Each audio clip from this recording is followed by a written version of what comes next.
Bonjour à tous. Cela fait maintenant 6 ans que je réalise pour cette chaîne un format court intitulé la FAQ du doublage ou FDD. Un format qui a deux objectifs. Le premier, c'est de répondre à toutes les petites questions que vous vous posez sur le monde du doublage et qui ne nécessiteraient pas forcément une vidéo très longue pour y répondre. Par exemple, si vous demandez s'il existe des doublages suisses, il va pas me falloir 3 heures pour vous répondre non ou quasiment pas. D'autre part, ce format permet, en théorie, de flatter un petit peu l'algorithme de YouTube qui exige de ses créateurs des vidéos à un rythme régulier, soutenu et de préférence de durée courte pour attirer plus de spectateurs. En théorie. Sauf que dans les faits, je constate que la FAQ du doublage, tout le monde s'en tape. Enfin, sauf quand il y a à y penser sur la miniature. Pire encore, quand je sors une FAQ du doublage, je perds des abonnés. Alors que quand je sors une vidéo d'1h30 sur le doublage d'une série animée terminée depuis des années, ou pire une vidéo de plus de 2 heures sur une édition DVD d'une vieille web-série, là bizarrement ça ramène plus de monde. Incompréhensible. Alors j'en ai discuté un petit peu autour de moi avec des collègues, mais aussi avec vous, sur Twitch, en convention, dans l'onglet communauté, et globalement vous m'avez expliqué que vous préfériez les formats longs, qui ont le mérite d'occuper un petit peu votre soirée, votre repassage, votre vaisselle, bref, devant laquelle vous pouvez chiller, sans forcément vous poser la question de passer d'une vidéo à une autre, comme avec les formats courts. Et j'ai l'impression que c'est une tendance qui est de plus en plus présente sur YouTube, en tout cas chez certains spectateurs. Du coup, je me suis dit, et si je faisais une espèce de giga FAQ du doublage, où je répondrais à toutes vos questions, je lancerai un grand appel et j'appellerai ça tout ce que vous avez toujours voulu savoir sur le doublage sans jamais oser le demander. Et puis assez vite je me suis dit que si je faisais un grand appel, je risquais de retomber sur des questions auxquelles j'ai déjà répondu dans la FAQ du doublage, mais qu'on continue de me poser parce que les gens regardent pas la FAQ du doublage. C'est quand même con cette histoire. Je vous ai donc concocté ce grand format d'1 heure qui est une espèce de compilation enrichie. On va revenir ensemble sur les questions les plus importantes et les plus intéressantes que vous avez pu me poser ces 6 dernières années, parfois rehaussées techniquement quand c'est possible, parfois corrigées quand c'est nécessaire, et parfois agrémentées d'informations complémentaires. Une sorte de gros récap de le doublage pour les nuls, qui vous redonnera toutes les bases. C'est aussi une sorte de test de format long, et si le format vous plaît, dans les commentaires, dans les retours, j'envisagerai, je pense, d'en préparer d'autres, et pourquoi pas avec de toutes nouvelles questions. Nous voilà donc partis pour cette grande vidéo sobrement intitulée « Tout ce que vous avez toujours voulu savoir sur le doublage, mais que vous avez déjà demandé ».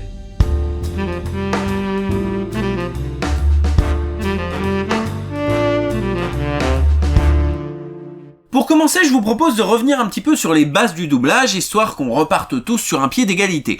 On va donc répondre à cette question simple, c'est quoi le doublage et comment ça marche ? Le doublage, c'est un procédé artistique qui consiste à prendre une œuvre étrangère et à remplacer les dialogues et ambiances sonores étrangères par des dialogues et ambiances sonores francophones. Dans le cadre du doublage français évidemment. Et pour cela, on passe par plusieurs étapes. D'abord, le distributeur de l'œuvre étrangère, celui qu'on appelle le client, va faire appel à un studio de doublage, ce qu'on appelle le doubleur. Ce studio va commander une traduction et une adaptation. Le plus souvent, c'est la même personne qui fait ces deux tâches, mais il arrive pour des langues un peu moins courantes qu'on fasse appel d'abord à un traducteur, puis à un adaptateur. L'adaptateur, c'est celui qui va transformer les dialogues étrangers en dialogues francophones. Et pour cela, il ne suffit pas de traduire, il faut aussi adapter, d'où le nom adaptateur. Il faut que les textes sonnent bien, fassent oral, respectent le niveau de langue de la conversation, soutenu, familier, etc.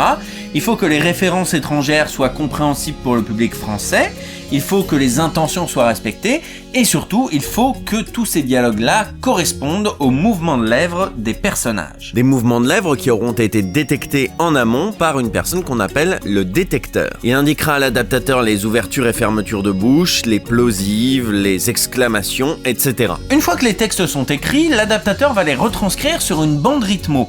C'est une bande qui défile sous l'écran et qui permet aux comédiens qui vont interpréter les textes d'être parfaitement synchronisés avec les lèvres des personnages. Une fois ce travail fait, le studio va faire appel à un directeur artistique. C'est lui qui, en accord avec le client, va choisir et diriger les comédiens qui vont interpréter ces nouveaux textes. Il y a un casting, quelques scènes choisies serviront d'essai, puis les comédiens sélectionnés viendront enregistrer les dialogues pendant plusieurs jours en studio. Après l'enregistrement des textes et après d'éventuelles retouches, les dialogues et ambiances françaises sont mixés en studio avec le reste de la bande sonore, les musiques, les bruitages, les bruits ambiants, les accents toniques, etc. Cette bande sonore neutre, dépourvue de dialogue et d'ambiance marquée dans une langue, elle est fournie directement par le studio qui a produit l'œuvre d'origine, et c'est ce qu'on appelle la VI, la version internationale. Enfin, lorsque l'œuvre a été mixée et validée par le client, eh bien elle est distribuée, que ce soit au cinéma, à la télé, en DVD, en Blu-ray, en VOD,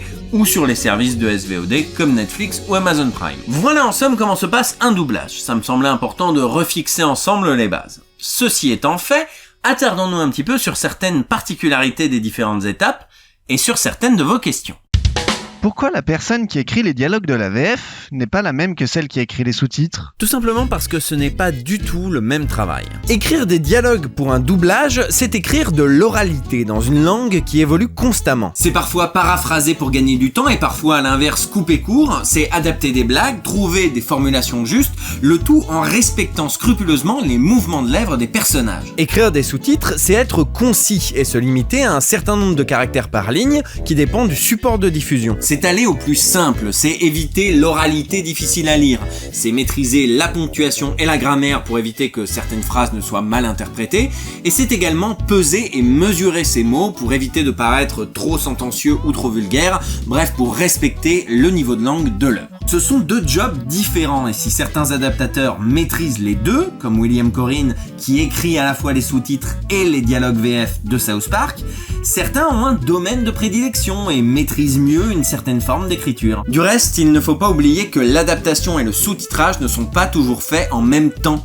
Il arrive, on l'a déjà vu, qu'un film sorte au cinéma en version originale sous-titrée uniquement et qu'il ne soit doublé que pour la version DVD. Et à l'inverse, il arrive qu'on commande les sous-titres avec un peu d'avance pour préparer une avant-première, un festival, etc. Comment on choisit entre le tutoiement et le vouvoiement dans les dialogues d'une VF ? Excellente question, ça. Car en effet, pour les deux qui ont pioncé à l'école, au fond, je vous vois, la langue anglaise n'a pas d'équivalent du tu et du vous. La deuxième personne du singulier et du pluriel sont confondus en un seul you. Mais alors comment les adaptateurs choisissent entre le tu et le vous ? La réponse est pourtant simple. Posez-vous la question à vous-même. Comment vous choisissez quand tutoyez et vous voyez quelqu'un ? Ça dépend du contexte, de la hiérarchie, d'à quel point vous connaissez la personne, ce genre de choses. Le LA Times a mis en ligne pour les Anglais qui apprennent le français un schéma pour choisir entre le tu et le vous. Eh bien c'est aussi valable pour le doublage et le sous-titrage. Je me suis permis de le traduire et de vous mettre le lien dans la description. Voici quelques exemples. Si tu es un adulte et que tu parles à un enfant, tu diras tu. À moins que ce soit un prince ou un truc du genre. Vous êtes toujours le bienvenu aux réunions de votre conseil restreint, Majesté, quand cela vous convient. Si tu parles à un adulte beaucoup plus âgé que toi, tu diras vous. Sauf si tu as participé à Woodstock ou aux émeutes de mai 68, et dans ce cas-là, tu diras tu. Parce que j'ai les cheveux longs, tu flippes pour ton confort bourgeois. T'as un mauvais karma, frère, si tu supportes pas mes cheveux. Si tu parles à ton patron, à moins de bosser chez Google ou une autre boîte où tout le monde est ton copain, tu diras vous. Sinon, tu diras tu. Oui, monsieur Marronnier. Ça va, c'est cool, tu peux m'appeler Marc. Et pour ton beau-père, c'est mieux de demander. Alors vous allez me dire, mais Mr. Fox, quand des personnages qui ne se connaissent pas se vouvoient au début, à quel moment on décide de faire en sorte qu'ils se tutoient ? L'histoire du passage du vouvoiement au tutoiement, c'est toujours une plaie.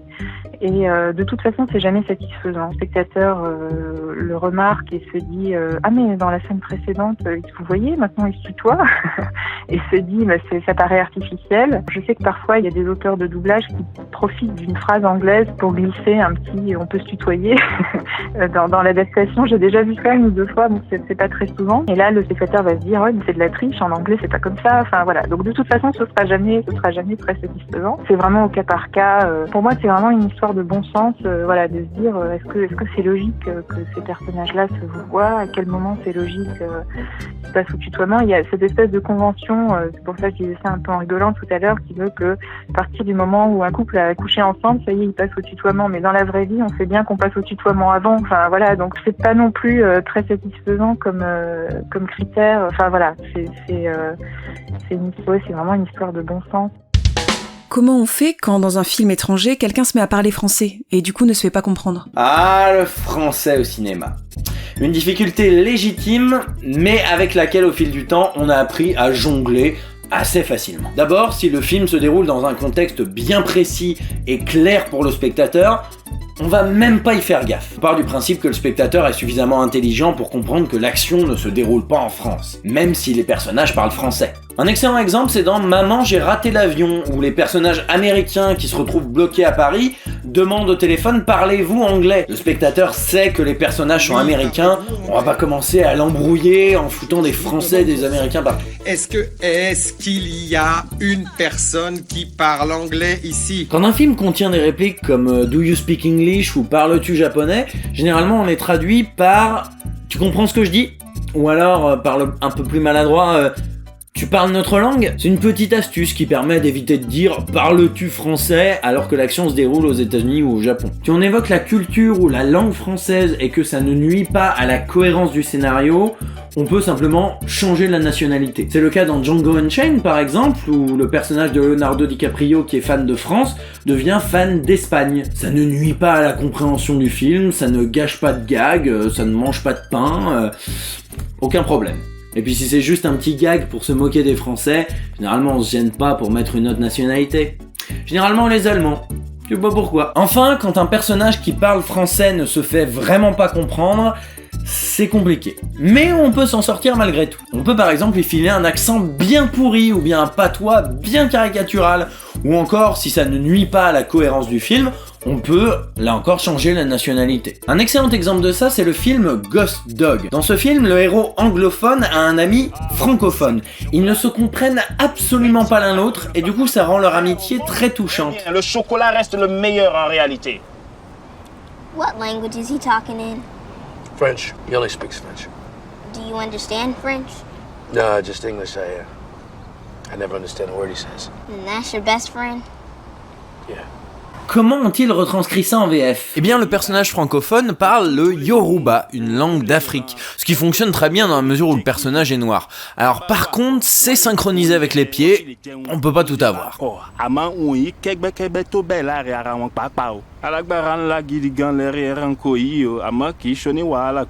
Les anti-VF se servent généralement de ce genre d'impasse pour dénoncer le doublage, des impasses qui, vous l'aurez compris, n'en sont pas vraiment. En dehors de quelques très rares cas de films profondément polyglottes, on peut toujours se débrouiller pour adapter une scène qui parle français ou qui parle de la France sans en trahir ni l'esprit ni le sens. So why The Little Prince?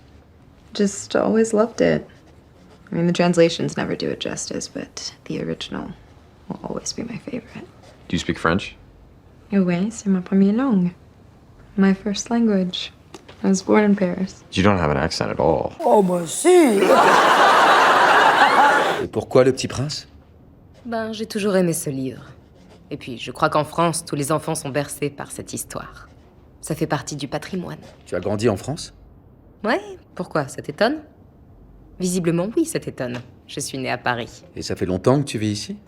Est-ce qu'on doit adapter les références, blagues et jeux de mots dans la VF d'un film étranger ? Ah, j'adore cette question. J'adore cette question parce que pour un certain nombre de spectateurs anti-VF, quand une référence est adaptée ou supprimée, c'est forcément que l'adaptateur est passé à côté, qu'il n'a pas compris, ou alors au contraire qu'il considère que le public est trop bête pour comprendre cette bonne grosse référence.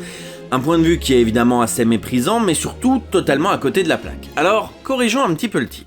Quand on est adaptateur, on n'a qu'une seule question à se poser, quelle est la volonté du réalisateur ? Bon, face à une blague, l'objectif c'est généralement qu'on se fende la gueule. Du coup, quand une blague repose sur un jeu de mots, il faut trouver un jeu de mots francophone équivalent. Et pour ça, nos adaptateurs sont bourrés de talent, ne vous inquiétez pas. Cynthia, ton étoile Cynthia.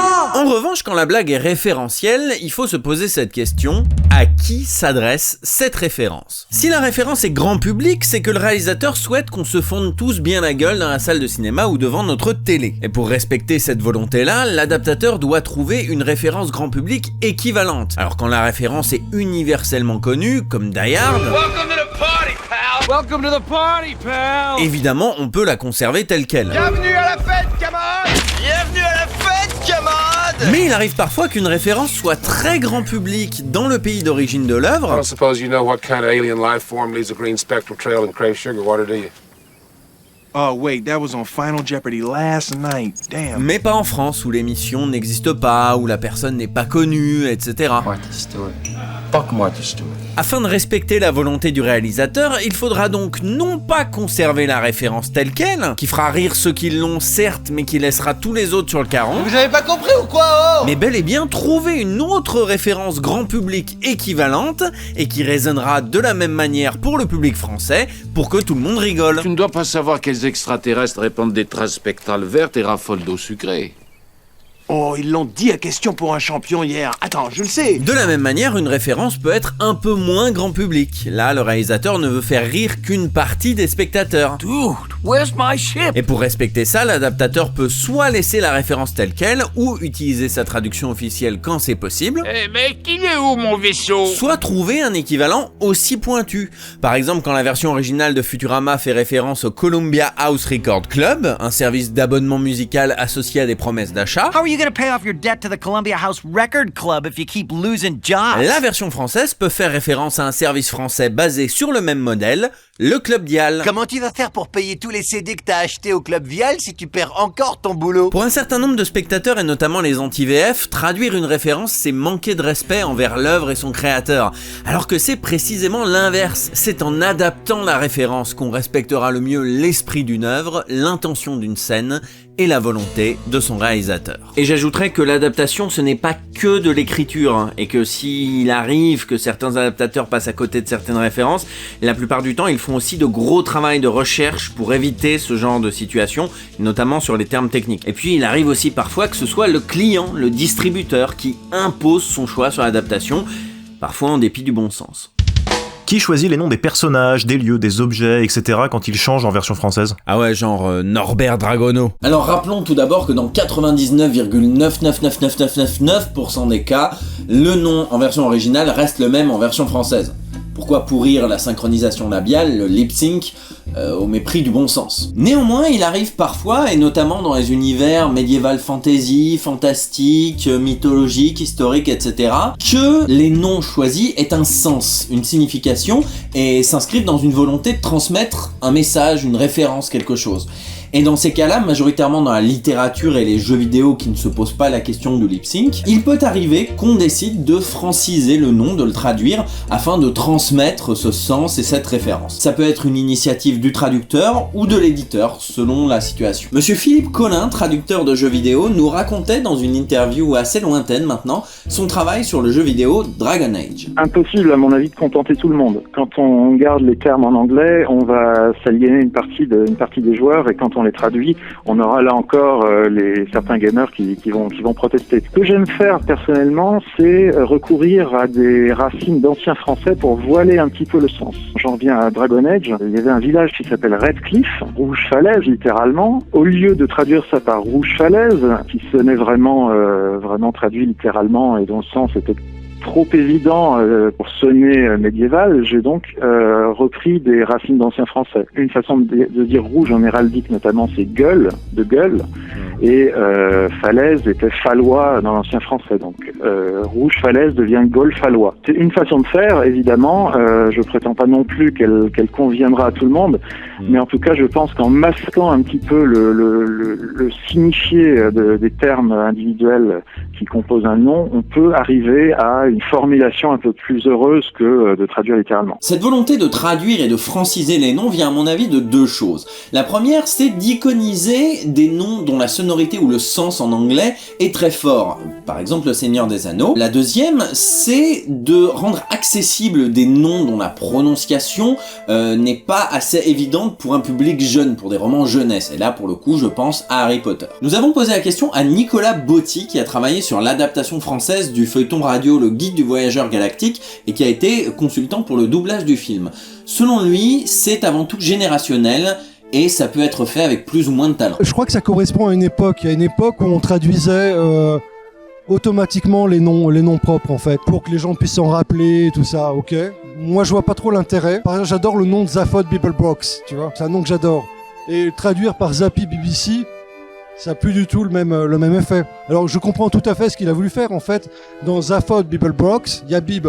Bib c'est le surnom de la BBC. Et ça a commencé comme une série radio à la BBC. Donc Monsieur Bonnefoy, quand il a fait la traduction, il l'appelait Zappy BBC. Mais là encore une fois, c'est une traduction un peu, je dirais pas grossière, mais trop évidente. Il y a quand même beaucoup plus de subtilité chez Douglas Adams. Bien évidemment, une francisation du nom peut aussi avoir des origines marketing, comme nous l'explique Anne-Lise, traductrice. C'était pour Land of the Dead de Romero en 2005, dans lequel il y a un camion baptisé en VO le Dead Reckoning. Il y a eu une recherche, disons, de nom du côté du service marketing du distributeur, parce que ils voulaient en parler dans le marketing. Alors je sais pas s'ils ont édité une version goodies quoi du camion, ou mais il y avait un enjeu de marketing, peut-être dans le dossier de presse aussi, enfin voilà. Et donc c'est le service marketing du distributeur qui a opté en français pour le Patrouilleur de la mort, et qui a imposé ce nom à la fois à l'auteur de la VF et des sous-titres, par exemple. Donc essayons de synthétiser tout ça. On traduit les noms pour les rendre plus transmissibles et mémorables que les noms en version originale, si ceux-là ont un sens ou une sonorité / prononciation particulière. Prenons par exemple Hogwarts. Ah bah putain, la preuve qu'il fallait le changer. Prenons par exemple Hogwarts dans Harry Potter, littéralement verrue de cochon. Le premier livre était destiné à un jeune public, et si des noms comme Hermione Granger, Rubeus Hagrid et Albus Dumbledore sont plus ou moins faciles à prononcer, Hogwarts, ça l'est beaucoup moins. Donc on a cherché une traduction francisée proche de la VO, et on a trouvé Poudlard. Et ça rend plutôt bien. Là, pour le coup, je pense que c'est une volonté de l'éditeur, Folio, qui savait un petit peu à l'avance qu'on allait parler du livre dans les cours de récré et au CDI. Mais on constate que cette volonté de francisation a évolué au cours du temps. Si dans les premiers tomes, Neville Longbottom est devenu Neville Long du Bas, à partir du 4e tome, on a arrêté de traduire Cédric Diggory, Luna Lovegood, Fenrir Greyback, parce que le public a évolué au fur et à mesure des tomes. Ou bien parce que le phénomène s'est mondialisé, là pour le coup, je ne sais pas, Folio n'a pas voulu me répondre.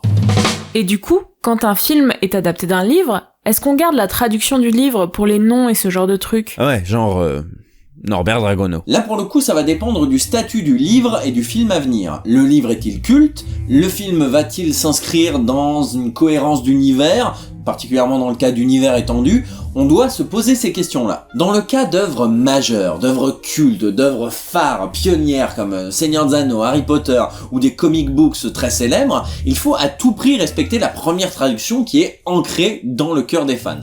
Anne-Lise évoque pour nous l'exemple de Sin City. Sin City, qui date également de 2005, où il y avait eu un débat sur le nom d'un personnage, Mortel Petit Mignon, parce qu'on aurait dû employer plutôt Fatal au lieu de Mortel d'un point de vue de puriste de la langue.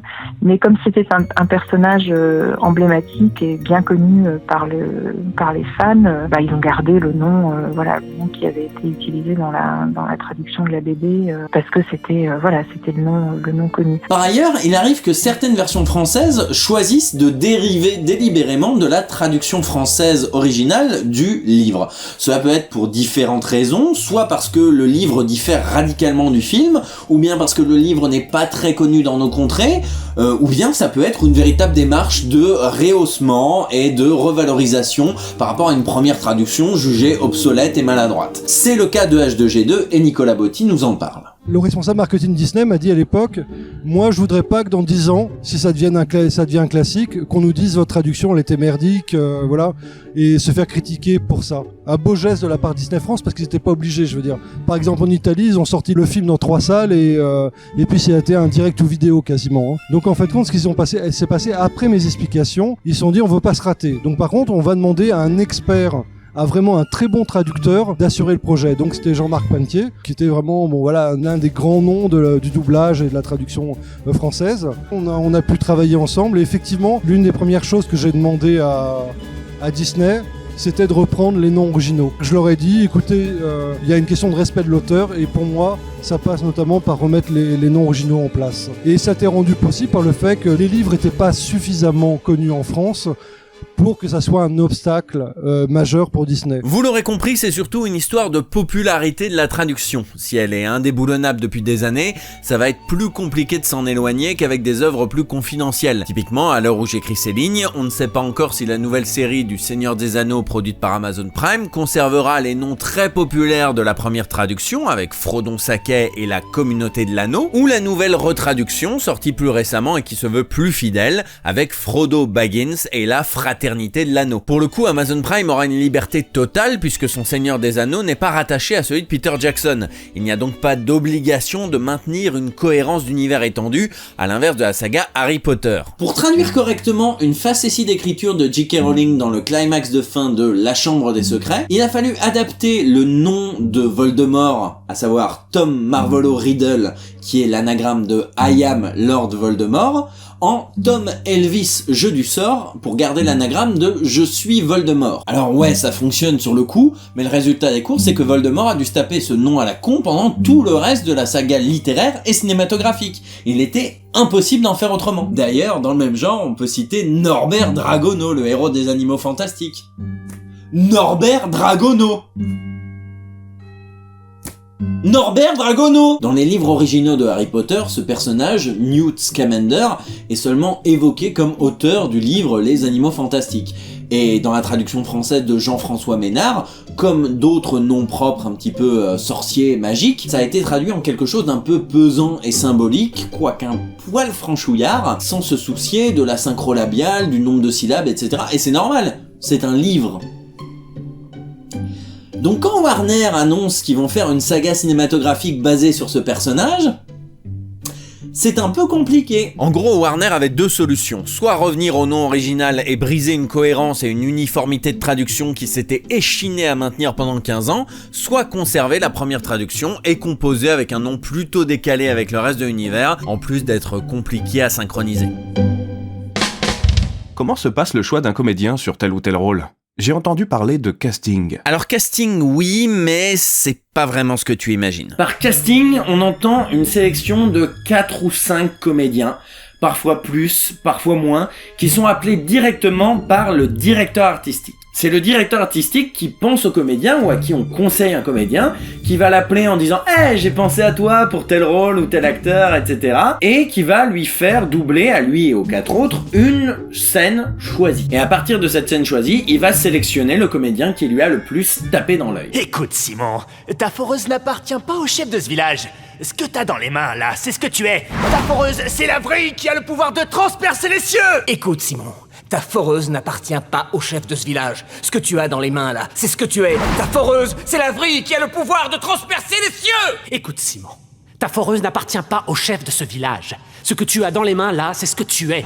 Ta foreuse, c'est la vrille qui a le pouvoir de transpercer les cieux. Écoute Simon, ta foreuse n'appartient pas au chef de ce village. Ce que t'as dans les mains, là, c'est ce que tu es.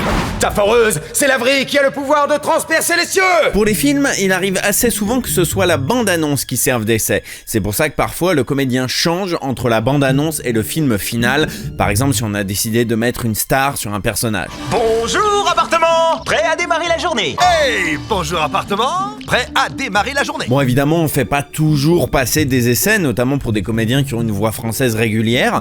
Mais il arrive tout de même parfois qu'un client, pour essayer autre chose parce que le personnage est différent ou d'autres raisons, essaye tout de même d'autres voix françaises qui peuvent se retrouver dans le film final. Qui double les personnages d'enfants ? Alors ça dépend de plein de choses, du contexte, du support, du budget, des contraintes de temps, mais on va engager au choix un comédien enfant ou une comédienne qui sait jouer des enfants. Par exemple, si on doit doubler une série animée qui va s'étaler sur plusieurs saisons avec un personnage éternellement jeune et qu'on ne sait pas combien de temps ça va durer, appeler un comédien enfant sera contre-productif. Il va grandir alors que son personnage non, sa voix ne correspondra plus et résultat des courses, il faudra le remplacer. À l'inverse d'une comédienne qui va toujours garder plus ou moins la même voix. Un bon exemple de ça, c'est la série animée Le Petit Nicolas. Pour le rôle principal, la production voulait absolument un enfant et c'est Valentin Maupin qui a été choisi. Seulement, après quelques mois, il a mué et il a fallu le remplacer sur les saisons suivantes par un autre enfant, Tom Trouffier. Dans le cadre d'un film ou d'une série en prise de vue réelle, c'est différent. Si on a un film ou une série où les comédiens vont grandir au fil des années, le choix qui s'impose naturellement est d'appeler des acteurs français avec à peu près le même âge. Ainsi, ils grandiront en même temps que le comédien qu'ils doublent et il en résultera un suivi vocal très appréciable. On peut évidemment citer la saga Harry Potter, où Kéliane Blanc, Olivier Martret et Manon Azem ont grandi et pris du coffre au fil des années, mais également la série Malcolm, où le héros éponyme a conservé sa voix française pendant 7 ans. Enfin, dans le cadre d'un film qui n'appelle pas forcément de suite, avec un enfant qui ne risque pas de revenir, genre s'il meurt, eh bien c'est au choix du directeur artistique. Ces dernières années, la tendance est plutôt aux comédiens enfants, par volonté d'authenticité. Et même si le résultat est parfois très réussi, ce choix se fait parfois au détriment du bon jeu d'acteur. Ah oui, on passe derrière et là il y a un passage pour arriver au niveau 5. Non, là je crois que tu te gourres. Après, pour travailler avec des vrais enfants, il faut avoir le budget et surtout le temps. Car en France, le travail des enfants est très encadré. Il ne doit pas travailler plus de quelques heures par jour et cela doit être préparé longtemps à l'avance, ce qui n'est pas toujours possible. Pour prendre l'exemple du doublage du film Parasite auquel j'ai assisté, les enfants qui jouent en arrière-plan pendant l'anniversaire de Da Song ont été enregistrés par des comédiennes au moment des ambiances. Plus vite que toi. Attends, bouge pas, j'arrive. Alors que Da Song lui-même, doublé par un enfant, a été enregistré en Belgique, où la durée du préavis pour faire jouer un enfant est moins long. Vu le délai très serré, c'était plus pratique. Est-ce qu'un acteur qui a une voix officielle depuis des années peut changer de voix comme ça du jour au lendemain? Alors avant toute chose, j'aimerais insister sur le fait que cette idée de voix attitrée à un acteur ou une actrice étrangère n'a absolument rien d'officiel. Pas du tout. Lors du début de carrière d'un acteur étranger, des comédiens de doublage vont passer des essais pour un film, puis d'autres essais pour le suivant, puis d'autres, etc. Et il peut arriver qu'au fil du temps, un acteur, un comédien de doublage se distingue des autres et devienne par la force des choses la voix attitrée dans les oreilles des spectateurs. Mais encore une fois, tout ça n'a rien d'officiel. Il peut arriver parfois, comme nous l'expliquait Donald Renew dans notre interview, que l'on fasse passer de nouveaux essais et que l'on choisisse quelqu'un d'autre. Ça peut être pour différentes raisons, soit parce que le rôle est très différent, soit parce qu'on a envie de tenter autre chose, soit parce que le directeur artistique ne peut pas encadrer la voix habituelle, soit parce que c'est doublé en Belgique, ou bien soit parce que deux acteurs du film ont la même voix attitrée. Parfois c'est pour des raisons très cons, hein, genre oh là là il faut doubler le film très vite et la voix attitrée elle est en vacances au Mexique. Ou alors, des fois, c'est parce que le comédien habituel est très vieux. Ou mort. Ça arrive. Parfois, c'est un choix mûrement réfléchi, comme c'était le cas avec Leonardo DiCaprio sur Inception. Les gars de chez Warner voulaient tenter une voix plus mâle pour DiCaprio, et maintenant, l'acteur jongle entre ces deux voix françaises selon le film. Je suis spécialiste d'un genre de sécurité très particulier. La sécurité du subconscient. J'accède à votre esprit par vos rêves. Ça s'appelle l'inception. Parfois aussi, il arrive que des voix attitrées très célèbres, genre la voix de Bruce Willis, la voix de Johnny Depp, etc., demandent un petit bonus en tant que voix très identifiable. Et si le client est économe, il peut décider d'envoyer bouler la voix habituelle et de prendre quelqu'un d'autre. Est-ce que les acteurs français qui jouent dans des films étrangers se doublent constamment en VF? Si par constamment tu entends souvent, oui, que ce soit des grands rôles, des premiers rôles ou même des petits rôles, les acteurs français font généralement cet effort quand ils le peuvent. Et oui, ils sont payés, soit comme les autres comédiens, soit en même temps que le tournage quand c'est contractuel. On y reviendra. Maintenant, si tu entends systématiquement, non. Et les contre-exemples sont nombreux, hier comme aujourd'hui. Par exemple, contrairement à certaines idées reçues, Jean-Claude Van Damme ne sait jamais doubler lui-même. Jamais. Et si vous voulez un exemple plus récent, eh bien il y a dans le film L'espion qui m'a largué, un jeune acteur français bien connu qui ne se double pas lui-même non plus. Que puis-je faire pour rendre votre trajet à Vienne inoubliable? Tout va bien. Tout va très bien. Contentez-vous de Oh conduire. non, bien c'est pas assez pour moi. Ok. Voudriez-vous un peu d'eau? Gazeuse? Plate? Techniquement, le comédien français a ce qu'on appelle le droit de préemption. C'est-à-dire que s'il a envie de se doubler lui-même, il a la priorité, il n'a pas besoin de passer des essais. Et s'il n'a pas le temps, s'il n'a pas envie, s'il a peur de tout simplement pas être à la hauteur, il a parfaitement le droit de refuser. Parfois c'est contractuel, c'est-à-dire qu'au moment de tourner le film, le comédien étranger s'engage à se doubler dans la version de son pays. Et c'est pour ça que ça arrive plus généralement sur les grosses productions que sur les petits films indépendants. Par exemple, Charlotte Gainsbourg s'est doublée elle-même dans Independence Day Résurgence, mais pas dans Nymphomaniac. Je pense néanmoins que c'est quelque chose que les comédiens font majoritairement de bon cœur. Et la preuve en est que certains comédiens étrangers qui parlent un français correct acceptent de se doubler eux-mêmes pour la version française, par exemple Diane Kruger, Charlotte Rampling ou Jodie Foster. Maintenant, bien sûr, il y a des exceptions. Je donnerai pas de nom, mais je sais de source sûre que certains comédiens français se doublent de très mauvaise grâce. Et puis il y a d'autres acteurs qui, s'ils faisaient cet effort en début de carrière, n'en ont aujourd'hui plus rien à foutre de leur doublage français. Est-ce qu'il y a des comédiens qui doublent toujours le même personnage, quel que soit l'acteur original? Alors oui, ça arrive assez souvent, mais surtout dans le domaine de l'animation. On a déjà parlé des comédiens qui interprètent les versions parodiques de leurs personnages, que ça soit Joël Guigui dans South Park, Philippe Valmont dans Lego Batman, Brigitte Lecordier dans les Cassos, Benoît Alman dans les vidéos de Ritech, etc. Je t'emmène voir Oppenheim, à Razmeboul. Razmeboul. Non mais, vous m'avez vraiment fait venir pour dire Razmeboul, hein? Mais évidemment, ça peut s'étendre au-delà des parodies, pour le plus grand plaisir des francophones. En effet, il arrive assez fréquemment aux États-Unis que des séries dérivées de films exposent des personnages connus avec une voix différente. Par exemple, sur les séries animées Star Wars, on va pas demander à Ewan McGregor ou Christopher Lee de doubler leurs personnages. Ils coûtent trop cher. Ils vont donc engager un comédien qui a une voix qui ressemble un petit peu, ce qu'on appelle dans le milieu une match voice. Pour le doublage français en revanche, et c'est un avantage non négligeable, les comédiens qui ont travaillé sur le film d'origine peuvent parfaitement rempiler pour la série animée. On retrouve donc par exemple Emmanuel Garigeau sur Anakin, Bruno Choël sur Obi-Wan ou Bernard Derrance sur le Comte Dooku. Même chose pour certains jeux vidéo à licence. Il arrive parfois qu'on ne puisse pas engager les gigastars du film d'origine pour le jeu dérivé. Mais on peut le faire au niveau du doublage, et là encore les exemples ne manquent pas. Et que Rogue aura sûrement disparu à la fin de l'année. Et ça peut marcher dans les deux sens d'ailleurs, hein. Par exemple, Françoise Cadol, qui doublait le personnage de Lara Croft dans la série de jeux Tomb Raider, a été choisi pour doubler le personnage de Lara Croft dans le film Tomb Raider avec Angelina Jolie. Pour le live action, en revanche, c'est plus rare. La principale raison étant qu'on voit le comédien changer, donc s'il garde la même voix alors que les deux acteurs ne se ressemblent pas trop, ce serait déconcertant. Vous imaginez si James Bond avait été doublé par la même personne au fur et à mesure des interprètes ? Ça aurait été hyper chelou. Mais c'est vrai que ça arrive et c'est parfois salutaire, comme l'ont prouvé Marc Cassot et Jacqueline Cohen, qui sont restés les personnages de Dumbledore et de l'Oracle lorsque les acteurs des deux premiers opus sont décédés, ce qui a rendu la transition beaucoup plus facile pour ceux qui regardent en VF. Navré de ne pas pouvoir être là tel que tu te souviens de moi, mais le destin en a voulu autrement. Comment on devient doubleur? Alors déjà, dis pas doubleur. Voilà le premier conseil que je vous donnerais si vous voulez vraiment faire du doublage. Laissez tomber.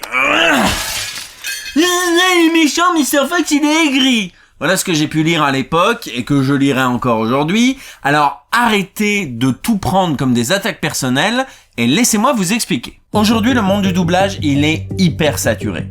Par les pointures du métier, par les nouveaux talents qui commencent à percer, par les jeunes comédiens qui ont fait que quelques figurations mais qui débordent d'envie de se faire un nom, et par les autres comédiens qui connaissent pas trop le monde du doublage, mais qui ont compris que c'était une belle manière d'arrondir un peu les fins de mois et qui se casent sur certains plateaux via leurs contacts. Parce que oui, le doublage, c'est un milieu très fermé et qui se joue beaucoup sur les contacts. Autant vous dire qu'il y a vraiment pas de place. Et encore moins pour un certain nombre de gens que je vois passer dans mes commentaires, que les comédiens voient passer en convention et qui veulent se lancer dans le doublage plus par envie, par loisir, qui se disent tiens je ferais bien du doublage, un peu comme on se dit tiens je prendrais bien des cours de solfège ou des cours de judo, ou comme on se dit tiens je laisserais bien tomber mon taf alimentaire pour monter ma boîte. Sauf que faire du doublage c'est encore plus difficile que monter sa boîte. On peut pas faire de business plan. Et on peut pas faire d'emprunt à la banque. Il va falloir faire des formations, des stages qui parfois ne vont aboutir sur rien de concret, courir après les directeurs artistiques pour se faire connaître et obtenir des contacts, sans compter que vous allez probablement devoir emménager sur Paris, alias la ville la plus chère de France, parce que la plupart des studios de doublage sont là-bas. Voilà pourquoi mon premier conseil c'était laisser tomber. C'est pas de la méchanceté, c'est pas de la cruauté, c'est pas non plus de la frustration comme j'ai pu le lire, hein. J'ai jamais essayé de rentrer dans le monde du doublage.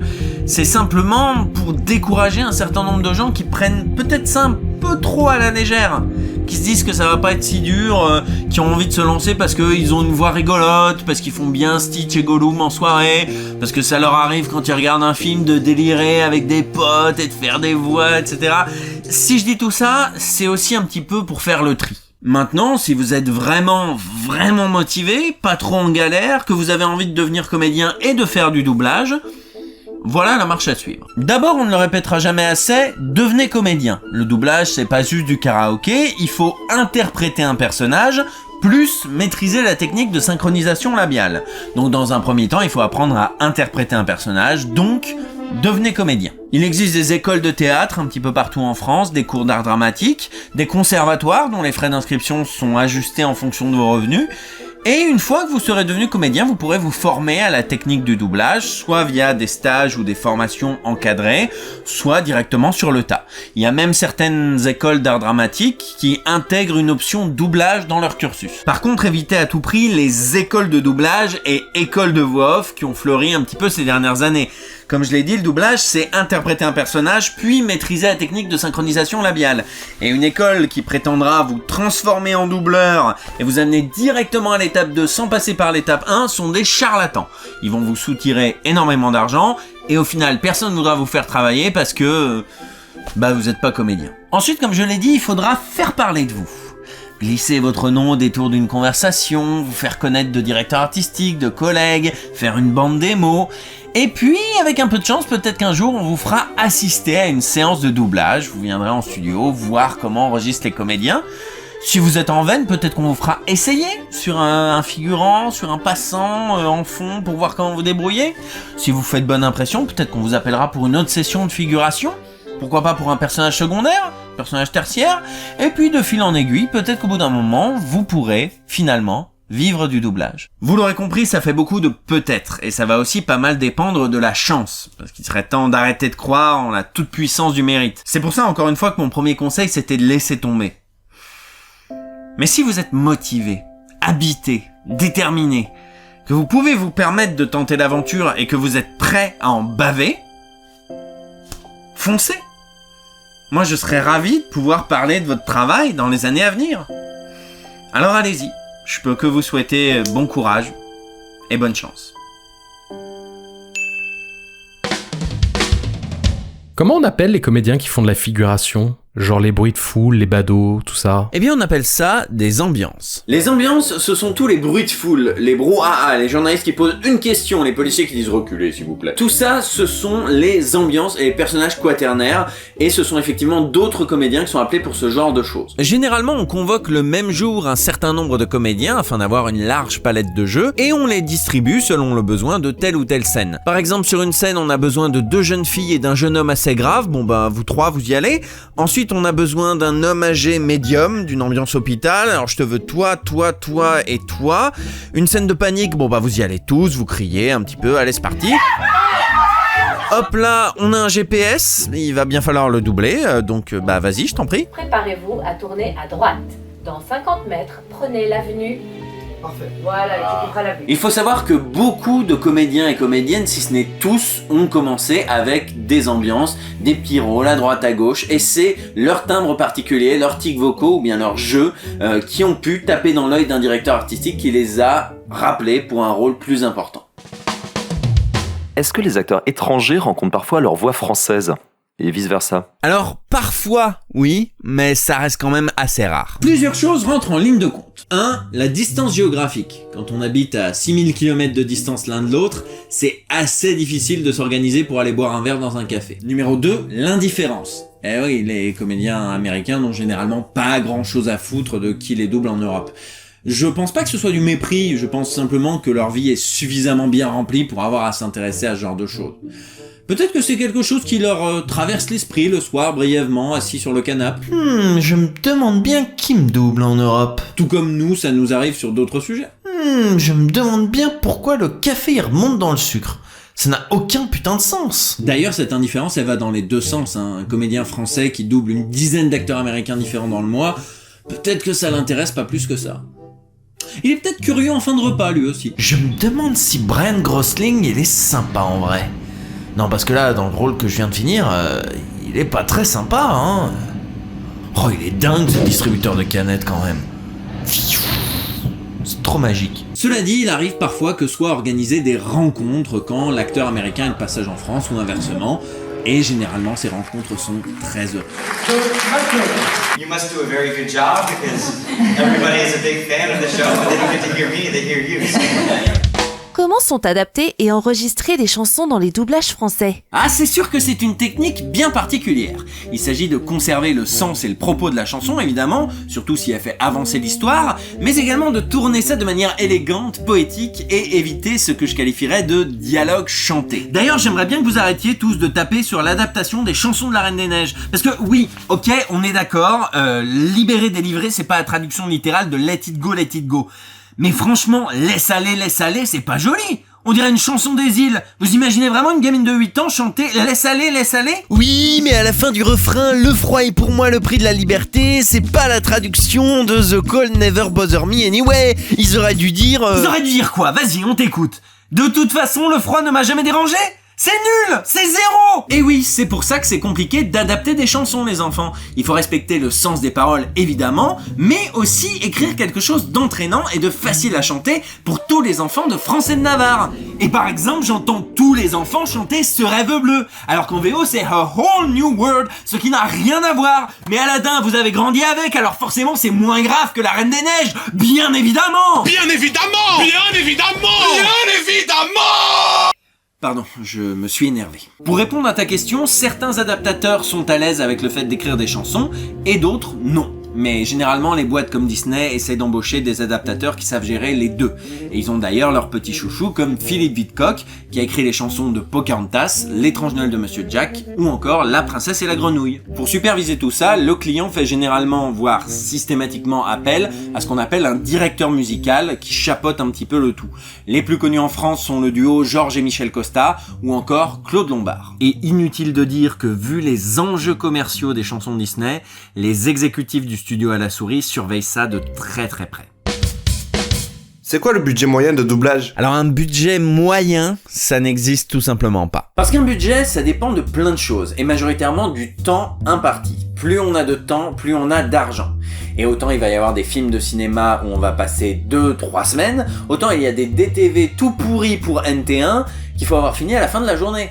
Et puis c'est pareil pour les séries, il y a des séries où on va doubler un épisode par jour, et des séries où on va en doubler 6. Ça va aussi dépendre du nombre de personnages, de la durée. Un huis clos d'1h20 avec 4 acteurs et un grand blockbuster de 3h30 avec 12 000 persos, ça va pas coûter la même chose. D'autant que certaines boîtes vont payer leurs comédiens au tarif syndical, à la ligne, soit 5,62€ pour la télé et 6,37€ pour le cinéma. Vont même parfois payer un léger bonus pour les voix habituelles de certaines stars d'Hollywood. Parfois même des cachets astronomiques pour avoir des stars au casting d'un film d'animation. Tandis que d'autres vont payer leurs comédiens au forfait, c'est-à-dire mal, en dessous du tarif syndical et au même tarif journalier, quel que soit le nombre de répliques. Et tout ça, ça va dépendre du client, du temps et de l'argent qu'il souhaite investir dans le doublage. Donc c'est impossible de donner une moyenne. On va trouver aussi bien des grands films à gros succès avec des stars au casting et qui vont coûter plusieurs centaines de milliers d'euros, peut-être même 1 million, on n'en sait rien. Et aussi bien on va trouver des animés japonais doublés au forfait et dont le budget comédien va jamais dépasser quelques centaines d'euros par épisode. Donc c'est vraiment impossible de donner une moyenne. Impossible.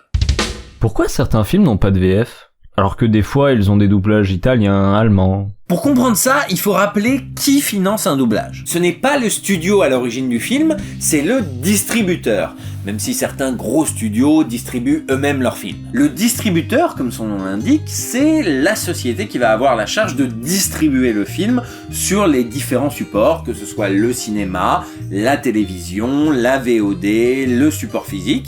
Et c'est lui qui va décider de produire ou non une VF.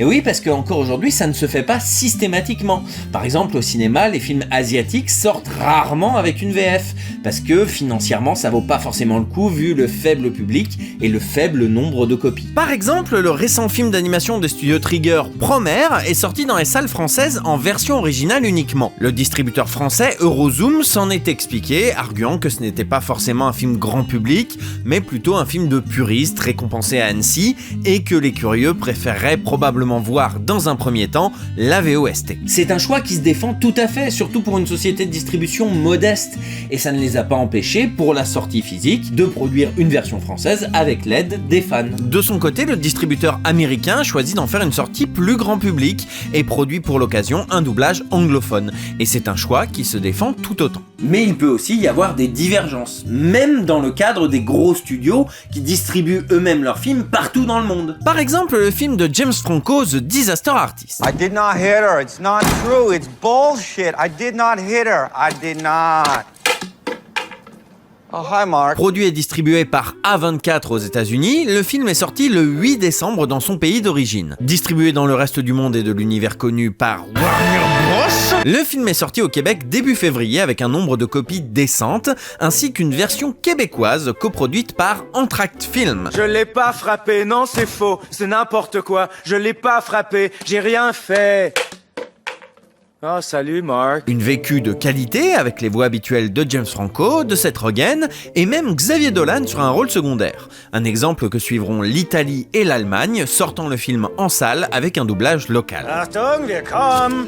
Sein oder nicht sein? En revanche, en France, le film a bénéficié d'une sortie technique. C'est-à-dire que Warner a distribué peu de copies dans des cinémas plutôt arrêt-essai, en mars, donc 4 mois après la sortie américaine, et en VOST uniquement. Et pareil pour les DVD, VO uniquement. C'est finalement la chaîne Canal+ qui a décidé de produire une VF pour sa diffusion en antenne, une VF qui n'est donc pas commercialisée. Warner France s'est peut-être dit que ça n'intéresserait que les fans français du film The Room, qui n'existe qu'en VO, et pas des potentiels curieux après sa razzia de prix divers. Donc tu l'auras compris, ça dépend énormément, voire exclusivement, du distributeur et de l'idée qu'il se fait de son film et de son public. Mais le film ou la série peut aussi ne pas trouver de distributeur français, tout simplement. Prenons un animé japonais que j'aime bien, Keiko Kamen. C'est une série de 4 OAV tirée d'un manga de Go Nagai avec une héroïne qui masque son visage mais expose le reste. C'est un truc assez marrant, assez potage qui est... Non, reviens! Et c'est ainsi que disparut la monétisation. Bref, cette petite curiosité signée du papa de Goldorak a trouvé un distributeur en Italie et aux États-Unis, où ça a donc été doublé, mais pas en France. Aucune chaîne, aucun éditeur ne s'est vraiment intéressé à ce truc chelou, et de fait, il n'a jamais été doublé en français, puisque personne ne voulait financer un doublage. Voilà, j'espère avoir éclairci un petit peu la chaîne de production d'un doublage, le rôle des distributeurs, et surtout, j'espère avoir répondu à ta question. Pourquoi les dialogues dans les bandes annonces ne sont pas toujours les mêmes que ceux du film final? Eh bien la réponse est assez simple, c'est parce que les films et les bandes annonces ne sont pas doublés en même temps. Lorsqu'un film sort une bande annonce, il est très rare que celui-ci soit déjà fini, à moins qu'il ait été récompensé à Sundance et que du coup on a mis 3 plombes à le faire venir en France. Donc lorsqu'un distributeur reçoit une bande annonce en VO, il la double seul. Et ça a plusieurs avantages. J'ai souvent parlé dans mes vidéos des essais qui servent à tester un comédien sur un rôle. Dans le cadre des films, c'est souvent la bande-annonce qui sert d'essai. Et c'est pour ça que parfois le comédien change entre 2 bandes-annonces. Le client peut avoir changé d'avis. D'autre part, la bande-annonce d'un film n'a parfois pas la même énergie que le film fini. Vous avez peut-être déjà vu des bandes-annonces qui vendaient pas très bien un film. Eh bien, il peut arriver qu'une réplique calme soit utilisée dans le cadre d'une bande-annonce un petit peu action. Et doubler la bande-annonce à part, ça permet de s'adapter au rythme ou au mixage de la bande-annonce. Il me paraît évident que vous ferez de grandes choses, Monsieur Potter. Ce qui est évident, c'est que vous êtes appelé à faire de grandes choses. Oui, c'est vrai, c'est un petit peu de la triche. Mais pour le distributeur d'un film, c'est tout bénef. Mais là, mon cher Florib, tu te dis peut-être, ok pour les acteurs et le jeu des acteurs, mais les textes, ils devraient pas changer entre la bande-annonce et le film. Et je te répondrai, oui et non. Quand on confie à un adaptateur la bande-annonce d'un film, on lui confie des répliques éparses, livrées sans contexte, sans la phrase précédente, sans la phrase suivante, et parfois même en off, donc sans les labiales, les mouvements des lèvres. Sache une chose, Harry, c'est très important. Les sorciers ne sont pas tous gentils. Et du coup, lorsque l'adaptateur reçoit le film final, il arrive parfois que la traduction choisie pour la bande-annonce ne fonctionne plus du tout dans le contexte de la scène, ce qui implique de faire des changements. Il peut arriver que la bande-annonce ait été adaptée en 4e vitesse et que depuis ils aient trouvé mieux. Et dans le cadre des répliques en off, il peut arriver que sa traduction ne colle plus du tout avec les lèvres des personnages. D'abord, sache une chose, Harry, c'est très important. Les sorciers ne sont pas tous des gens bien. Et puis il arrive aussi tout simplement que l'adaptateur du film et l'adaptateur de la bande-annonce ne soient pas la même personne et qu'ils aient donc des idées différentes sur comment adapter telle ou telle réplique. Voilà, c'est là-dessus que nous allons conclure ce tout premier Tout sur le doublage. Si vous avez des questions supplémentaires, n'hésitez pas à les poser en commentaire. Et surtout, n'hésitez pas à vous exprimer pour dire si le format vous plaît ou pas. N'hésitez pas à liker la vidéo, à la partager et en parler autour de vous pour que le monde du doublage soit un peu moins nébuleux pour le grand public. Si ce monde du doublage vous intéresse, n'hésitez pas à vous abonner à la chaîne. Et puis n'hésitez pas à nous soutenir sur Tipeee et Utip. Je vous donne rendez-vous dans une prochaine vidéo dans laquelle vous saurez tout, mais alors vraiment tout, sur le doublage.